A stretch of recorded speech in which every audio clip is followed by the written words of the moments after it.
it up for Lauren LoGiudice.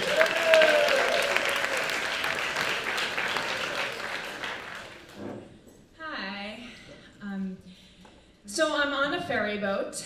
This past summer, and I'm going to Shelter Island. You can Google it. It's off the coast of Long Island in New York. And I'm really excited because I'm going to be around people that evening. Because the last few years, I spent a lot of time by myself. I'm a solo artist, so I spend a lot of time creating characters by myself. Any support jobs that I do involve writing, which means that I'm doing that alone. And on top of that, I also do a lot of projects revolving around the 1920s and 30s. So while I'm up on what Joan Crawford and Greta Garbo are up to in the cultural mores of the time, 21st century culture, I'm a little bit hazy. And if I'm curious about something, I'll just read a heavily worded magazine article.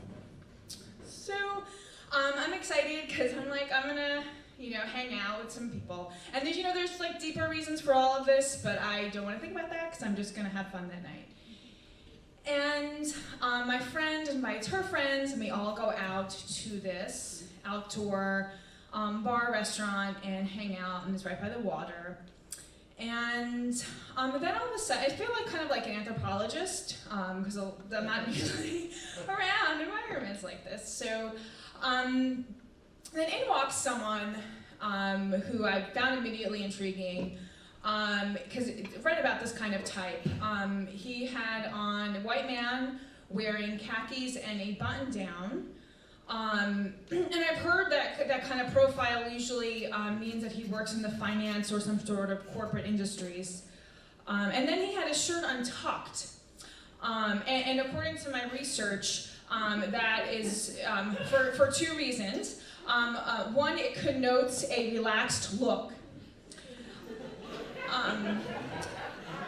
And then also, it's at the end of the evening, after lots of dancing and drinking, it's to hide erections.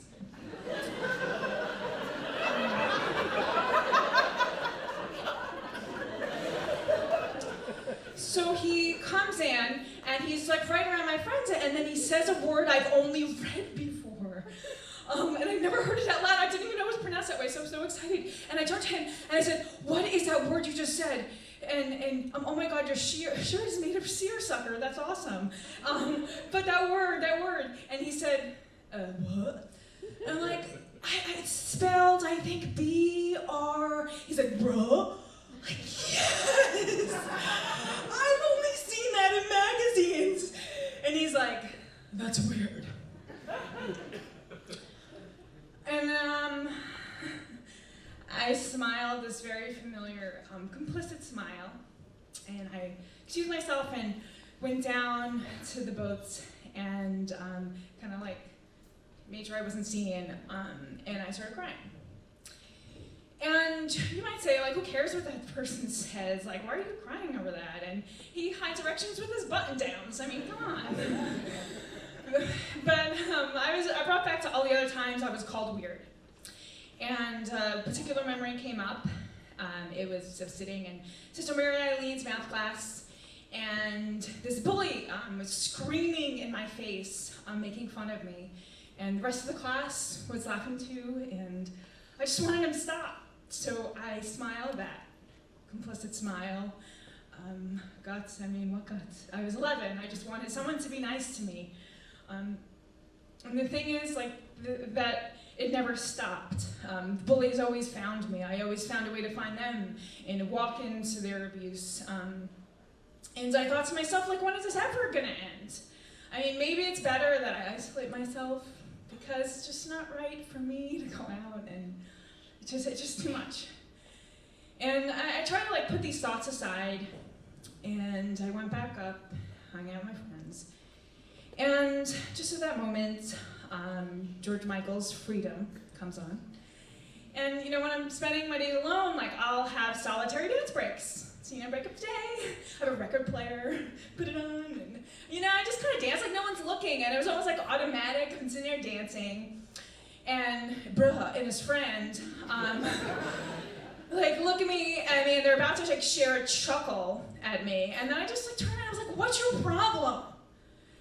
And just as I said that, the chorus comes on. It's like freedom, freedom, and a bunch of girls. I was like dancing like nobody was watching, and a bunch of the girls in the bar came like rushing towards me, like jumping up and down and screaming and dancing. And the girls I was with came around me, were like all dancing around me, screaming. And one of them says, like, "I dance this when I don't want to give a fuck." And that little girl inside me finally smiled a bigger, more joyful smile. And she knew that for that one moment, she belonged. Thank you.